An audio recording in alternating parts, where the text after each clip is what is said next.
Bonjour à tous, comme toujours j'espère que vous vous portez bien. Donc aujourd'hui nous porterons notre attention sur le concept d'éducation. Si vous suivez mes vidéos, vous savez que j'y fais souvent référence et que j'insiste inlassablement sur l'importance d'éduquer les êtres sur base du principe de la loi naturelle. Je fais toujours une différence nette entre une éducation basée sur une morale absolue et une éducation ou pseudo-éducation telle qu'elle est pratiquée actuellement, basée sur une morale relative. Ici, j'essaierai de vous donner quelques éléments qui vous permettront de faire la distinction entre éducation et endoctrinement. J'espère qu'à la fin de cette vidéo, vous commencerez à comprendre pourquoi le système éducatif actuel n'a pas pour vocation de créer des êtres véritablement intelligents, mais plutôt des êtres serviles et manquant totalement d'une réelle intelligence. Tout d'abord, nous devons reconnaître que l'humanité a un véritable problème de conscience. Je vous l'ai montré à de nombreuses reprises, le comportement des humains, que ce soit entre eux ou envers les autres êtres, est totalement immoral. Cela conduit ce monde vers ce qui ressemble de plus en plus à un enfer, à une prison pour transgresseurs d'un point de vue de la loi naturelle. L'humanité a mis au point un système qui, au lieu de chercher le bien-être des individus et le respect des êtres, cherche constamment à maximiser les performances, à maximiser les gains. On veut toujours plus vite, et cela quel qu'en soit le prix. Certains individus cherchent le contrôle et la domination, tandis que d'autres cherchent le plaisir et la sécurité, quitte à se soumettre ou à renoncer à leur liberté. Le résultat est que la vie humaine s'écarte toujours plus d'une vie paisible, sereine et juste. Notre système est un système injuste et chaotique. Dans un tel système, l'objectif est de former des êtres adaptés à ce chaos, c'est-à-dire des êtres obéissants et performants, des êtres qui se comparent les uns aux autres et qui définissent leurs valeurs en fonction des récompenses reçues, que ces récompenses soient des points, des possessions matérielles ou un pouvoir illusoire. Un des gros problèmes, c'est que ce système forme des humains à son image, qui eux-mêmes formeront d'autres humains, et ainsi de suite. Donc, génération après génération, la situation au niveau de l'éducation des êtres se dégrade, car chaque nouvelle génération est formée par les générations précédentes, déjà complètement perverties. Donc, plus le temps passe, plus le système se renforce, arrivant aujourd'hui à un tel stade d'injustice et de corruption qu'il se peut que ce soit notre dernière chance, à moins d'un cataclysme ou d'une intervention divine, de changer ce système et d'aller vers une société moralement juste. Ce problème de conscience ne pourra être résolu que via une intégration généralisée de la loi naturelle. Et soyons clairs, quel que soit le modèle d'éducation, si celui-ci n'est pas basé sur le principe de la loi naturelle, il est quasi certain que vous n'arriverez jamais à former des êtres véritablement intelligents. Faire de la loi naturelle la pierre angulaire de l'éducation est une condition nécessaire pour pouvoir éduquer des êtres véritablement bons et capables de mettre en place un monde juste où tous sont respectés dans leurs droits et dans leur liberté. Je rappelle également que lorsque je parle d'être véritablement intelligent, je parle d'être capable de réunir plusieurs qualités. Un être intelligent doit être capable de discerner intellectuellement le bien du mal. Il doit faire preuve d'empathie pour les autres êtres. Il doit avoir le courage d'agir de manière juste, quelles qu'en soient les conséquences. Donc, clairement, le fait d'avoir uniquement un intellect développé ne suffit pas à faire de vous un être véritablement intelligent. Vous pouvez aller voir ma vidéo « Suis-je réellement intelligent ?», pour en apprendre davantage sur la question. Comme je vous l'ai dit, je fais une distinction nette entre éducation et endoctrinement.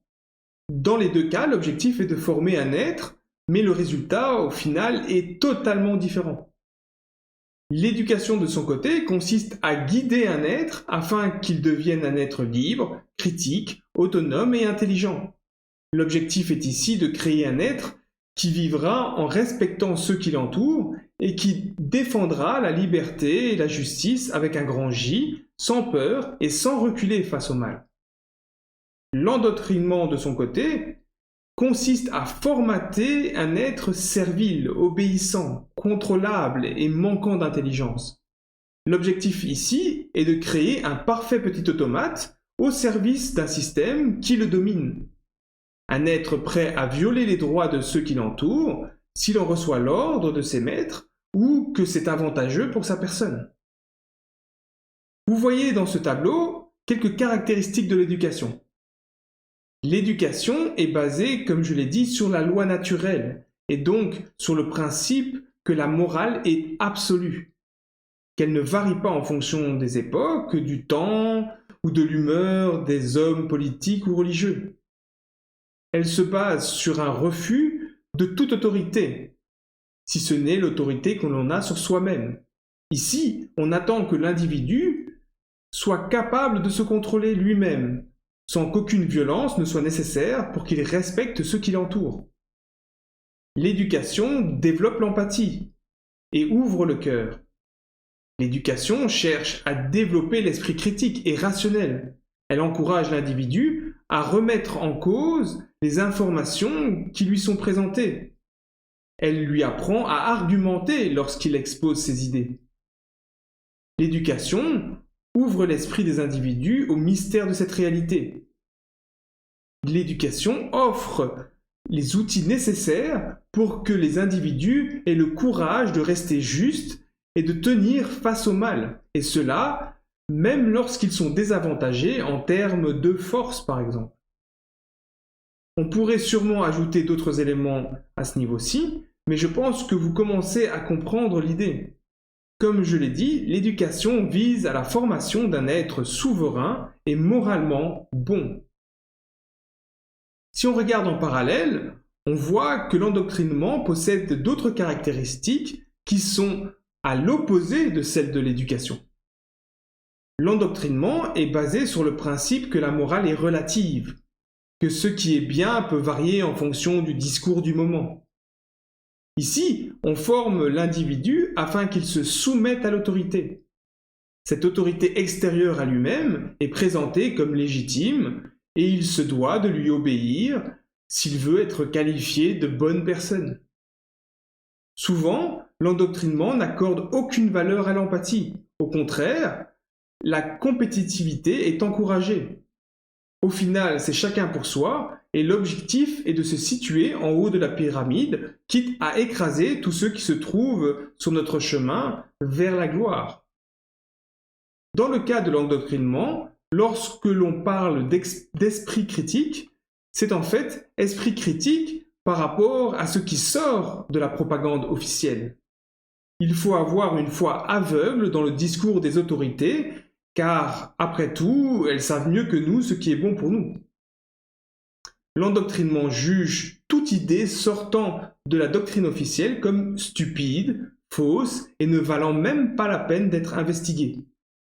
Aujourd'hui, cette tendance est poussée à l'extrême et il est même criminalisé de défendre certaines idées non admises par la doxa. L'endoctrinement joue sur les peurs de l'individu, comme la peur d'être exclu du groupe ou la peur de subir les conséquences en cas de non-soumission. Là encore, on pourrait citer d'autres caractéristiques, mais vous aurez compris que l'objectif de l'endoctrinement, c'est bien de former un être soumis et moralement aligné sur la société dans laquelle il vit. Que cette société soit morale ou immorale, comme c'est actuellement le cas, peu importe. L'essentiel, pour ces mauvaises personnes, c'est de s'y insérer et d'en profiter autant que possible. Maintenant, parlons du processus de traitement de l'information chez une personne intelligente. C'est donc ce processus que l'éducation est censée encourager chez les individus. Ce processus comprend 3 phases. La première phase, c'est la phase d'acquisition de l'information. C'est à ce niveau que se travaille l'ouverture d'esprit. L'individu doit être capable d'accumuler de l'information et de laisser cohabiter dans son esprit des concepts ou des théories différentes, voire opposées. Deuxième phase, c'est la phase de traitement de cette information. C'est ici que l'individu doit faire preuve de rationalité, d'esprit critique. Il doit faire le tri entre les informations clairement fausses, celles qui nécessitent davantage de recherche, et celles qui ont des chances d'être vraies. Ici, le processus de raisonnement scientifique est un outil précieux. C'est à ce niveau que s'évalue également la moralité d'une action par rapport à la loi naturelle. La troisième phase est une phase cruciale, car accumuler des connaissances sans les mettre en application ou sans les transmettre n'a aucun sens. L'individu doit donc être capable de transmettre ses connaissances de manière claire et précise. L'éducation doit permettre à l'individu d'avoir le courage d'exprimer ses idées et de vivre en accord avec celles-ci, même si le groupe ne les suit pas ou qu'elles ne correspondent pas au consensus général. La seule chose à laquelle il doit veiller, c'est que ses actions ne transgressent pas les libertés et les droits de ceux qui l'entourent. Il faut bien comprendre également que ce n'est pas parce qu'à un moment donné ou sur un sujet donné, on atteint la phase de sagesse que l'esprit doit se fermer à de nouvelles informations.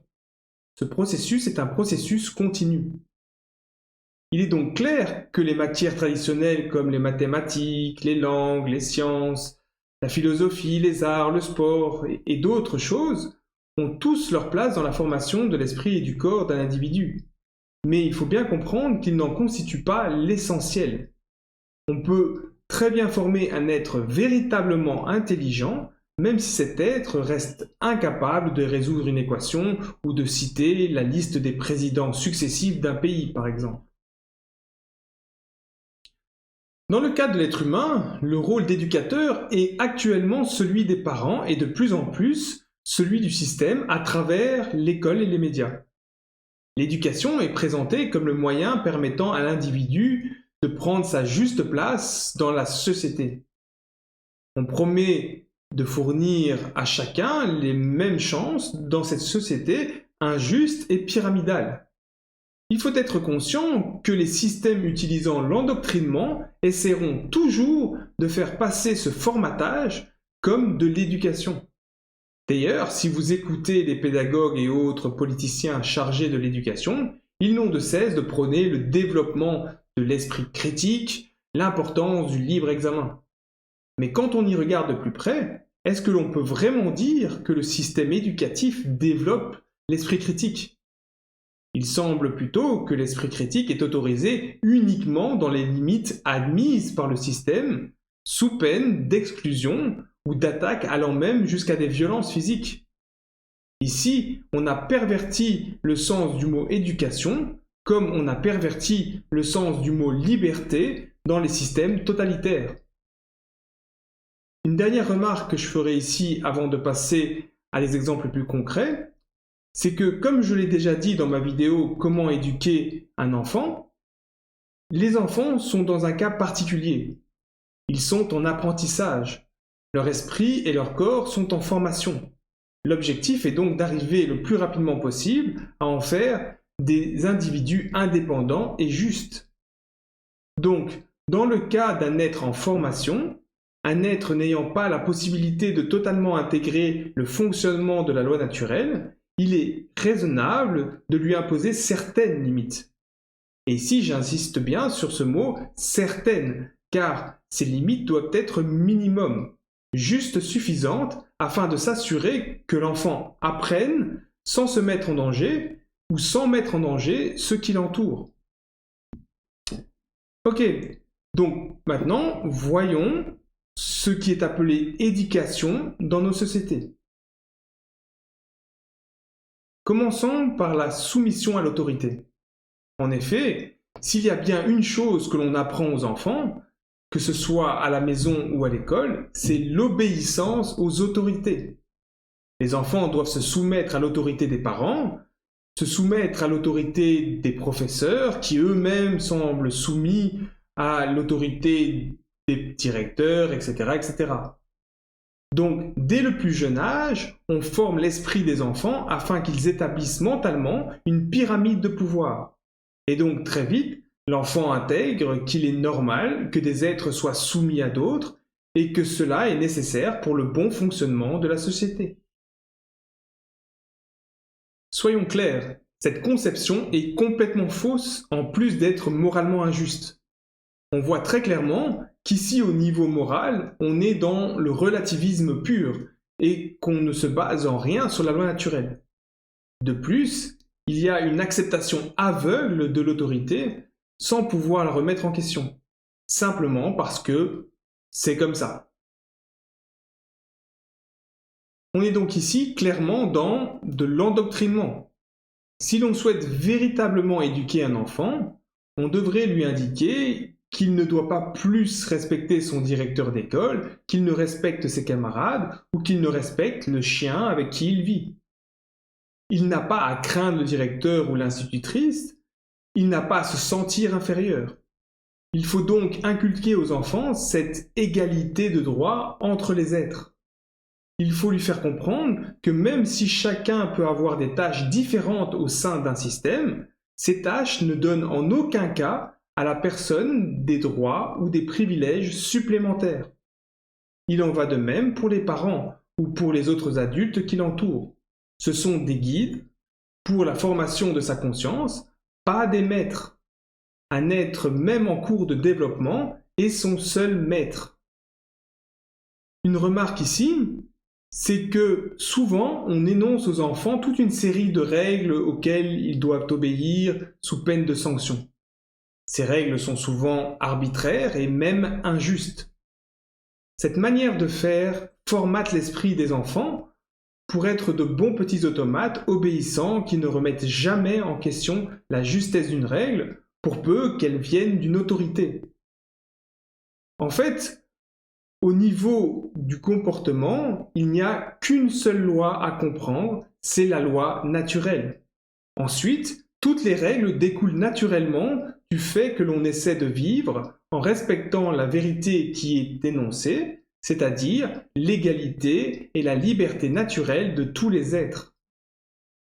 Si l'on éduque ainsi un enfant, celui-ci arrivera à déterminer le comportement à suivre et la justesse des règles qui lui sont présentées.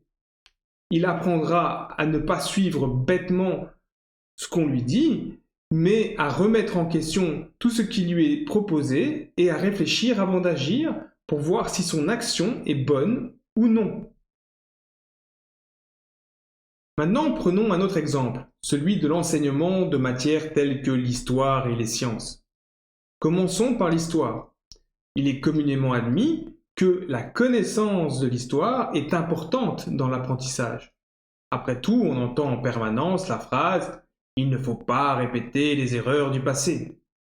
Le problème, c'est que l'histoire qui est apprise à l'école est une histoire lissée, épurée et adaptée par les États en fonction de leurs intérêts. Toutes les controverses y sont gommées et les crimes sont minimisés ou exagérés en fonction de ce qui arrange le système. Le pire est qu'en général, on demande aux enfants de simplement se rappeler du récit de cette histoire factice en mémorisant des dates et des lieux, alors que l'essentiel est de les faire réfléchir au pourquoi. Pourquoi les pires crimes ont été commis? Pourquoi certaines parties de l'histoire ne peuvent pas être remises en cause? En ce qui concerne les sciences, même combat. Plutôt que de montrer que les sciences sont composées d'un ensemble de théories qui évoluent au cours du temps, plutôt que de montrer qu'il n'y a pas la science, mais bien une méthode scientifique utilisée pour essayer de mettre du sens dans le monde qui nous entoure, on présente les sciences comme une source de vérité absolue, ne pouvant pas être remise en cause. Ce qui fait qu'aujourd'hui, on entend des phrases aussi stupides que fausses, du genre « il faut faire confiance à la science ». Ici, on voit clairement que la manière dont sont enseignées ces matières encourage à nouveau la soumission aux autorités. On ne développe en rien l'esprit critique, mais on encourage la foi aveugle. L'esprit de l'individu devient étroit et incapable d'un raisonnement rationnel. Il n'est donc pas étonnant qu'aujourd'hui les humains répètent à nouveau les erreurs du passé et mettent en place des régimes totalitaires. Et notons que l'instauration de ces régimes est aidée par une science de caniveau guidés par des objectifs économiques ou politiques. On est donc ici encore clairement dans de l'endoctrinement. Si l'on souhaite véritablement éduquer un être, on doit l'encourager à remettre les choses en question, à demander comment on arrive à telle ou telle conclusion.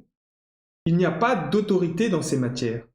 Il y a peut-être des consensus qui se forment à un moment donné face aux faits ou aux évidences, mais ces consensus ne doivent jamais être pris comme des vérités absolues et doivent toujours pouvoir être remis en question.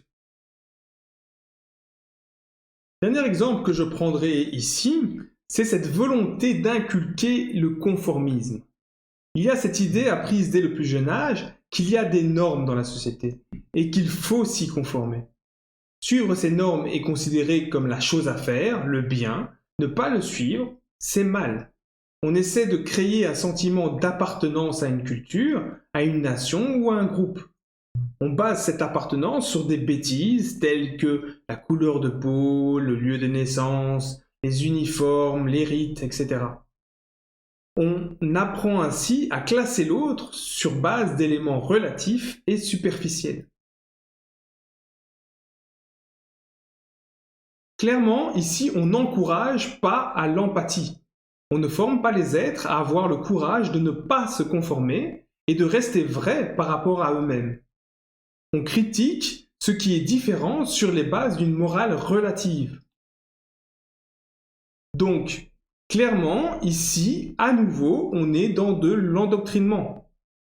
L'éducation permet, elle, de réellement intégrer la loi naturelle, et de là, on comprend que les apparences n'ont aucune réelle importance. On développe ainsi son empathie pour toutes les formes de vie. Dans ce contexte, une action telle que l'imposition d'uniformes dans les écoles afin de gommer artificiellement les différences entre les individus est clairement vue comme une action aussi stupide qu'inutile. Ce genre de mesure ne sert au final qu'à renforcer la croyance que les apparences ont une importance.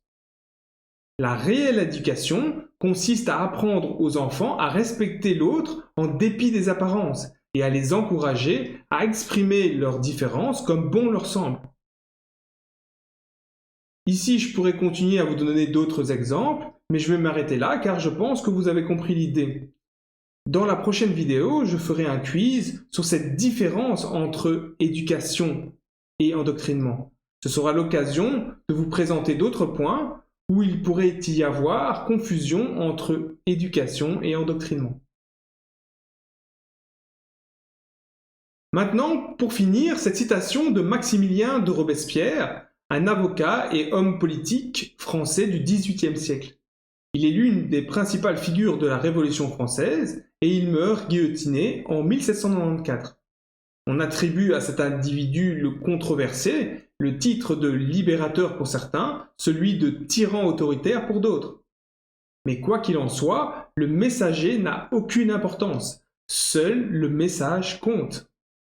D'ailleurs, il a dit très justement « Le sort du peuple est à plaindre quand il est endoctriné précisément par ceux qui ont intérêt à le tromper, et que ses agents, devenus ses maîtres de fait, se constituent encore ses précepteurs. C'est à peu près comme si un homme d'affaires était chargé d'apprendre l'arithmétique à celui qui doit vérifier ses comptes. » Voilà, j'espère que grâce à cette vidéo, vous poserez un regard plus critique sur les systèmes d'éducation proposés par les États. Peut-être comprenez-vous maintenant pourquoi une majorité des élites intellectuelles reste silencieuse face à la gestion criminelle de la crise du Covid-19. En effet, ces individus sont l'exemple parfait de ce que produit l'endoctrinement.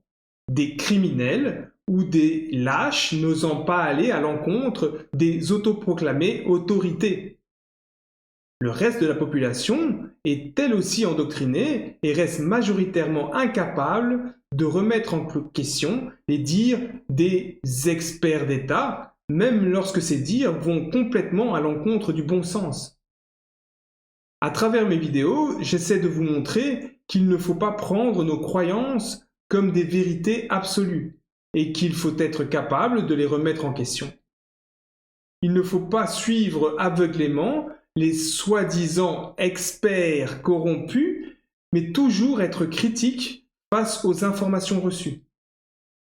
Pour finir, l'essentiel est d'aiguiser notre boussole morale en lien avec la loi naturelle afin d'être capable de toujours agir de manière juste et ainsi réellement améliorer ce monde. Sur ce, comme toujours, je vous remercie de votre attention, soyez juste et résistez au mal, et moi je vous dis à bientôt.